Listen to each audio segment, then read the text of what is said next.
Haleluya, haleluya, haleluya, haleluya, haleluya, haleluya, haleluya, haleluya, haleluya, haleluya, haleluya, haleluya. Manusia hidup bukan saja dari makanan, melainkan juga dari setiap sabda Allah. Haleluya, haleluya, haleluya, haleluya, haleluya, haleluya. Inilah Injil suci Yesus Kristus menurut Santo Matius. Dimuliakanlah Tuhan. Sabdamu kupikirkan, sabdamu kuucapkan, sabdamu kuresapkan di dalam hati. Sekali peristiwa setelah mendengar berita pembunuhan Yohanes Pembaptis, menyingkirlah Yesus dengan naik perahu. Ia bermaksud mengasihkan diri ke suatu tempat yang sunyi, tetapi orang banyak mendengarnya dan mengikuti dia dengan mengambil jalan darat dari kota-kota mereka. Ketika Yesus mendarat, ia melihat orang banyak yang besar jumlahnya.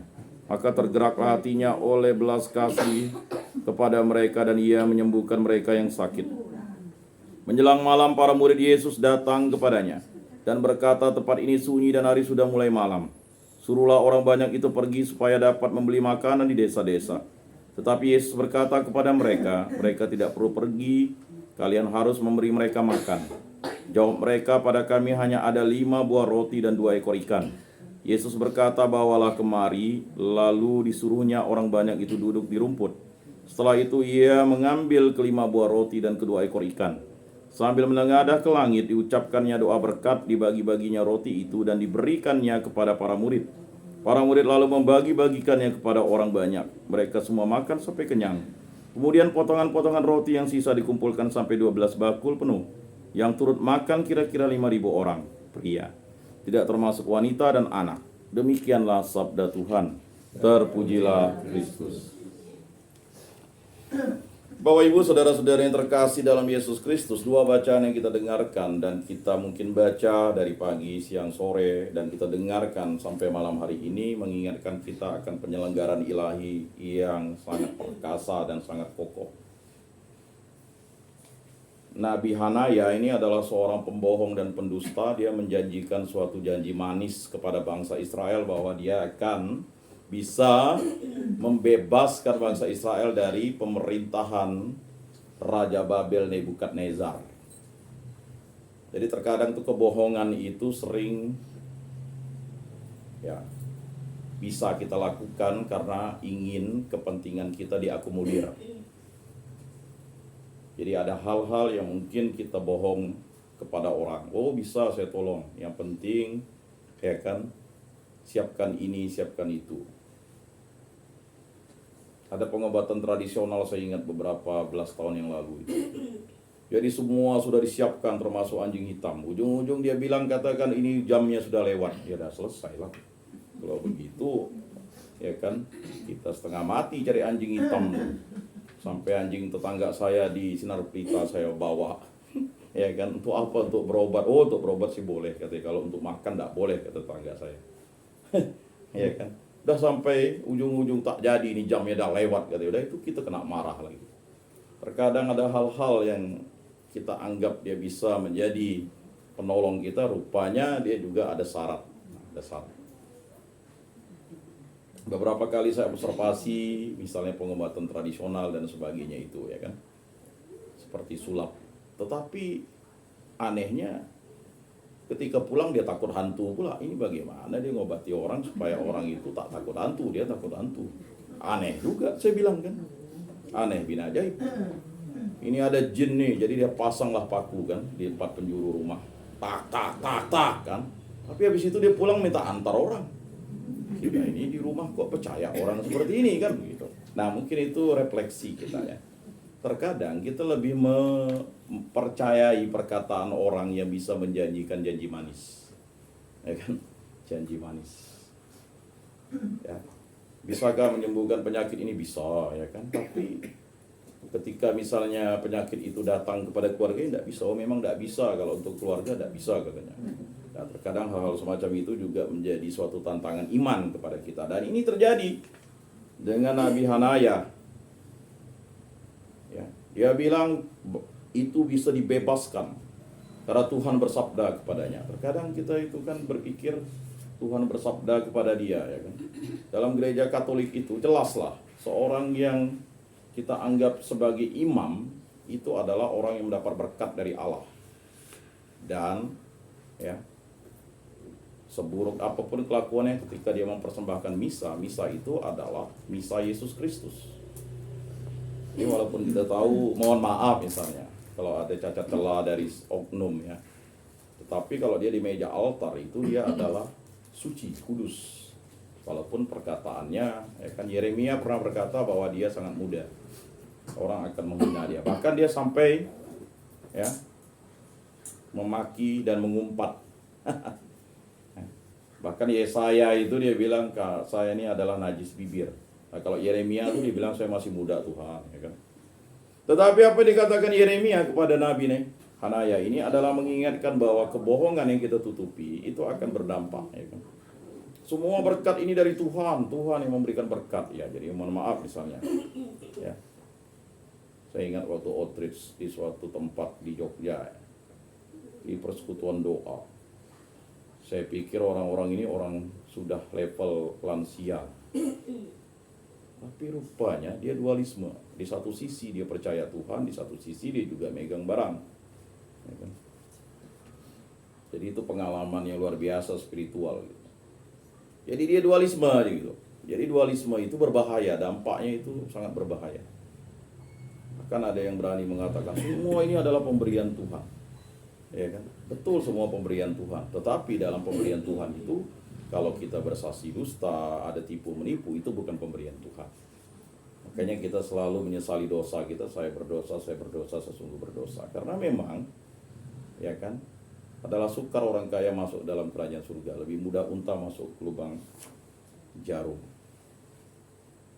Jadi Bapak Ibu saudara-saudari yang terkasih, Nabi Yeremia itu hanya mengingatkan bahwa moralitas kita dan logika kita itu berbanding terbalik.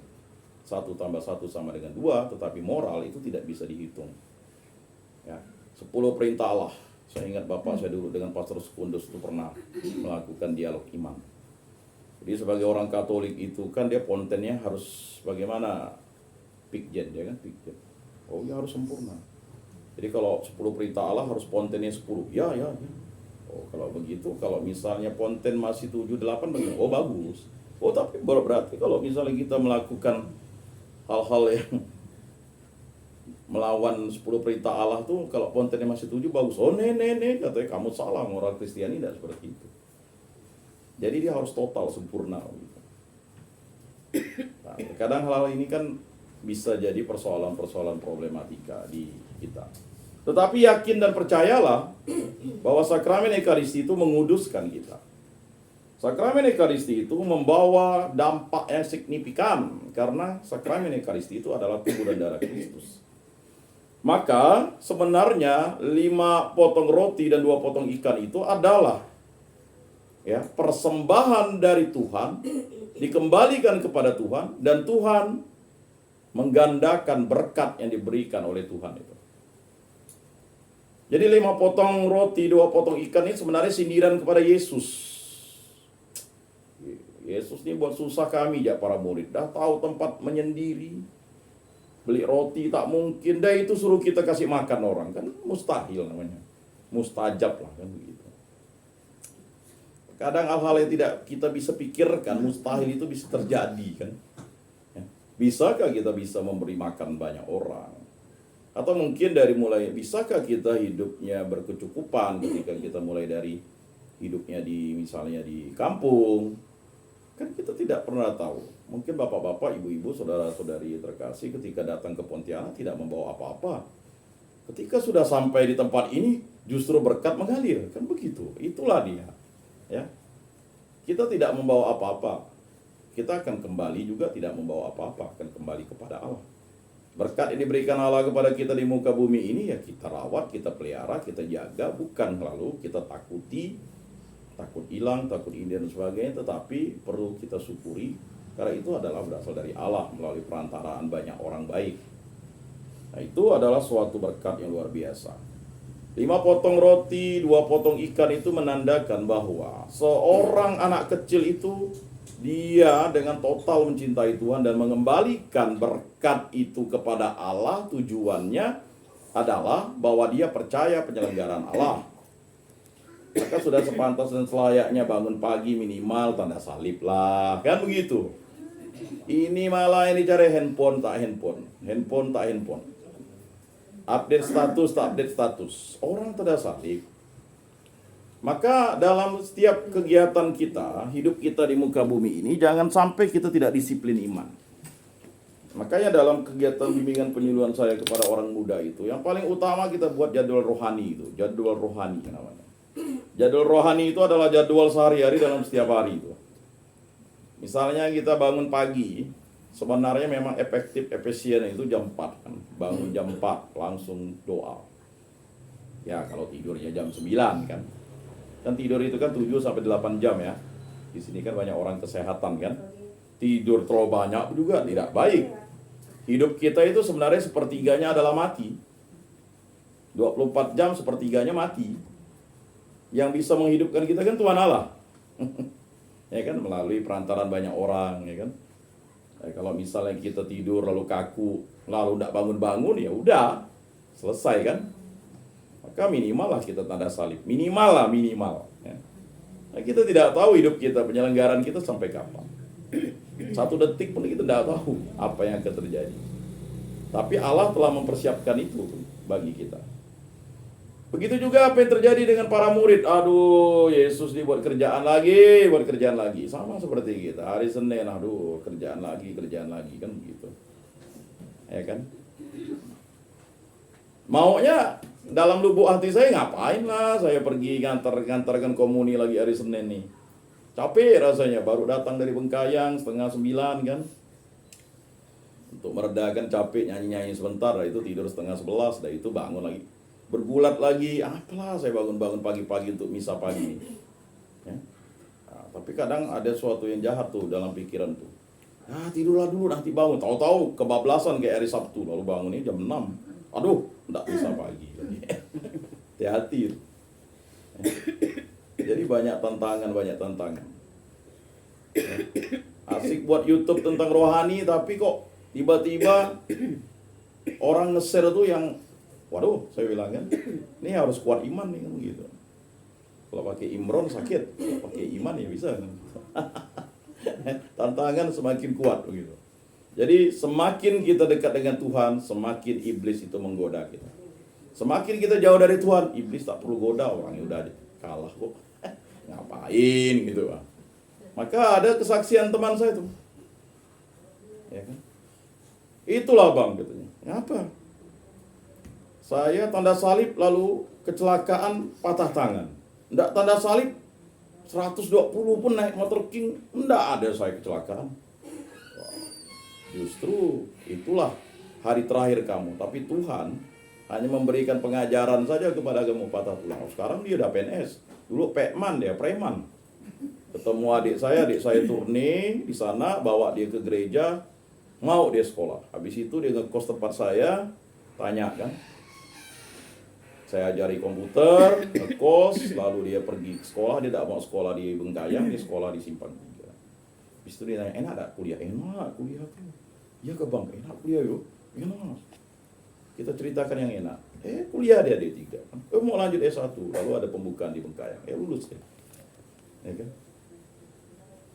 Maka saya bilang itu penyelenggaraan ilahi itu rencana Tuhan bagi dia besar. Dia lupa tuh waktu dia seperti mengutuki Tuhan. Ya kan? Tapi akhirnya dia sekarang udah jadi PNS, tidak lagi Pekman. Kawan-kawannya Pekman ya begitulah. Nah itu. Terkadang penyelenggaraan ilahi itu misteri. Penyelenggaraan ilahi itu begitu luar biasa kepada kita. Bapak Ibu yang sudah berjuang di sini, saya sangat salut, angkat jempol 10 lah, ya kan. Kalau kami kan generasi kedua menikmati saja. Tapi yang berjuang dari kampung sana, emang di kampung sana ada apa? Ada handphone dulu? Enggak. Ada laptop, ada komputer, ada yang harus pergi mudik sini 7 hari. Ada yang harus berjalan kaki.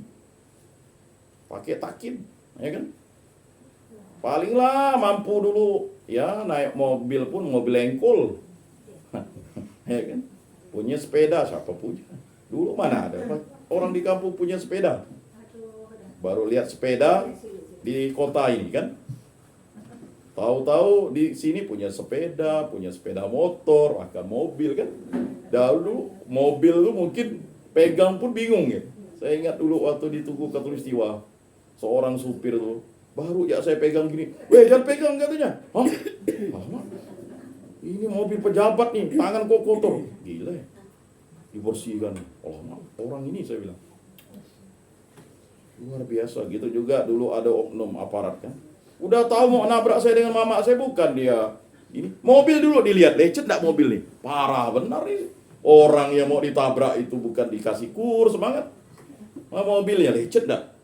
Mama saya sampai marah. Apa kalian nih orang dari mau ditabrak lalu ya? Kami udah minggir sampai ke rumput, sampai ke beram. Yang diceknya mobilnya, bukan orang. Ya inilah terkadang orang lebih suka materi ketimbang rohani. Bapak Ibu saudara-saudara yang terkasih dalam Yesus Kristus, inilah berkat yang diberikan Tuhan kepada kita. Syukur, bersyukur. Ya. Jadi dalam kecapean Tuhan Yesus ini sebenarnya dia ini sudah menyendiri, sedih dia karena sepupunya Yohanes Pembaptis dipenggal kepalanya oleh Herodes. Aduh, abang aku nih katanya. Kan beda 6 bulan ya dia. Dia anaknya Imam Zakaria dan Elizabeth dipenggal. Jadi rasa kasih, belas kasih Allah itu begitu luar biasa. Tapi orang banyak juga dia berjalan kaki. Karena Yesus nyebrangnya pakai perahu, tiba-tiba orang dari kota-kota mengejar Yesus untuk sembuh, ya kan, untuk mendengarkan firman dan sabda Tuhan. Dan di tempat itu sampai malam. Nah, tergeraklah hati Yesus untuk memberi mereka makanan. Dan makanan ini adalah makanan yang luar biasa, makanan rohani. Jadi Bapak Ibu saudara-saudari terkasih, marilah kita ikut misa setiap minggu. Kalau enggak tiap hari ada apa-apa tiap minggu. Sekarang ya puji Tuhan dah ada misa senja, misa Sabtu ya. Saya memang dulu favorit saya tuh misa hari Sabtu. Karena dulu di Stella Maris itu kan saya pramuka hari Minggu. Jadi itu satu-satunya misa di kota Pontianak yang memang minta izin uskup dulu jam 5. Setelah itu baru ya memang paroki Stella Maris yang menyelenggarakan itu pertama kali di kota Pontianak. Ya. Bahkan ada kontroversi dulu kan, itu dulu Pastor Dirjo yang minta. Karena melihat situasi umat, banyak pedagang dulu di sana. Jadi supaya umat itu tidak kehilangan imannya dan tetap dia dalam pemeliharaan Yesus Kristus, diadakanlah misa di hari Sabtu yang memang sudah masuk ke hari Minggu. Nah, jadi banyak yang bertanya, apakah kita misa hari Sabtu itu beda? Kalau misa harian hari Sabtu tetap diadakan pagi. Kalau sudah masuk misa ke jam 6 itu udah misa hari Minggu, terhitung hari Minggu. Ya. Nah, itu adalah suatu alternatif supaya Tuhan Yesus tetap kita santap dan nikmati. Jadi kalau udah hari Sabtu, hari misa hari Minggu di hari Sabtu ada, apalagi lalu kita tidak bisa hadir nih. MRPD ada, Kota Baru ada, Santa Cecilia, saya sudah misa semua di hari Sabtu tuh. Stella Maris ada. Nah, mulai misa yang pagi itu 5:30 di Kapel Santo Antonius. Nah, kalau saya misa harian, kalau tidak di BMJ, ya. Di BMJ sekarang itu kan ada 3 tempat ya. Ya. Jadi 1 minggu di Biara, 1 minggu di Kapel BMJ.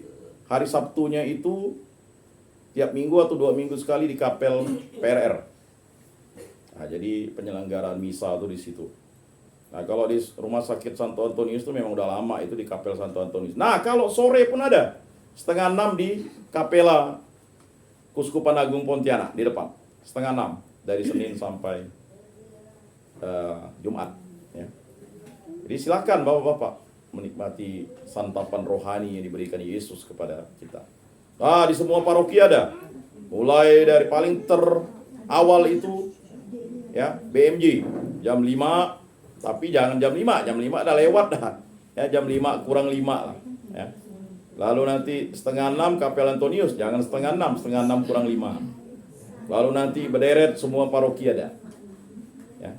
Jadi penyelenggaraan ilahi untuk kita menikmati 5 potong roti dan 2 potong ikan itu benar-benar terjadi dalam hidup kita. Apalagi hari Minggu, Bapak Ibu, saudara-saudari yang terkasih, para orang muda, masa sih tidak sempat? Setengah 6, jam 6, jam setengah 7, jam 7, jam 8, ya, setengah 9. Kalau di Bengkayang itu dari setengah 6 lalu jam 9, supaya umat ya sore juga ada dia.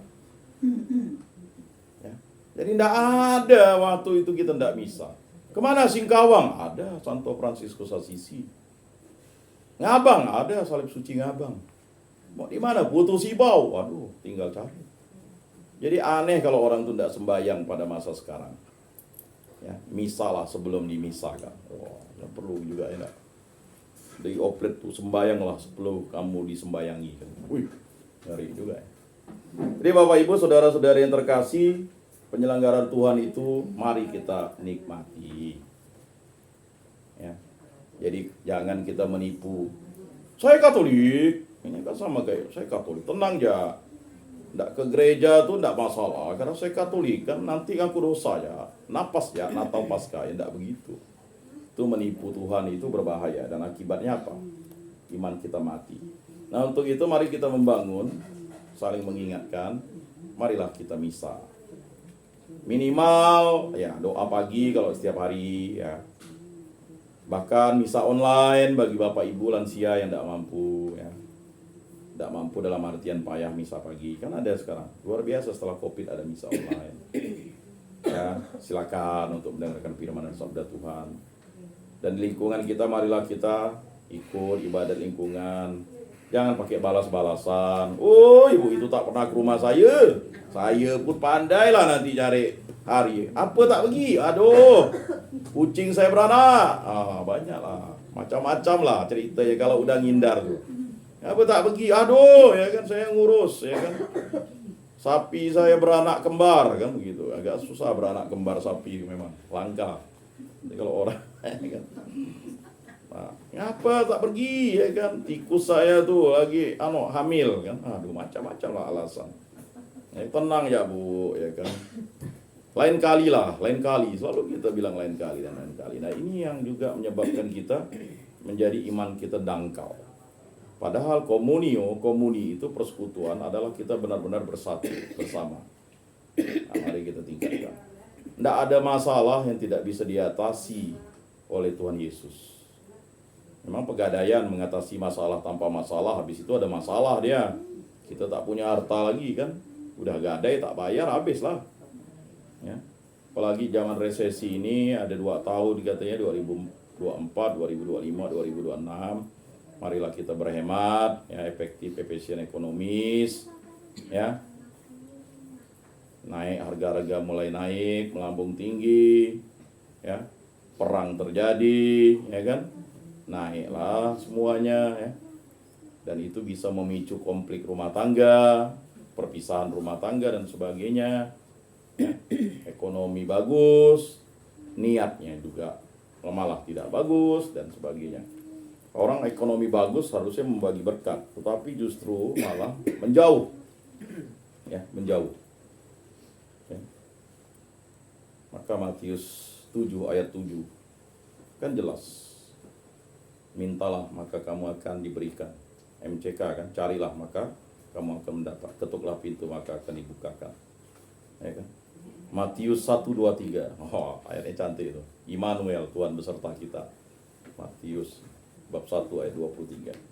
Bapak Ibu, saudara-saudari yang terkasih, mari kita memkuatkan relasi kita, relasi suami istri, relasi anak dan orang tua, relasi menantu dan orang tua, relasi kita di lingkungan, ya. Jangan bersungut-sungut, ya. Kadang saya sedih mendengarkan ada umat kita bersungut-sungut. Udah kita perhatikan, kita doakan, kita bantu. Ketika dia misalnya ada masalah tidak diperhatikan oleh lingkungan kita, lalu bilang lingkungan kita jahat semua, kan tidak bagus juga, ya kan? Lalu menjauh, ya kan? Karena nilas titik rusak susu sebelanga, kan sayang. Nah inilah yang terjadi. Ya, marilah kita membagikan berkat bersama. Semoga Tuhan beserta kita.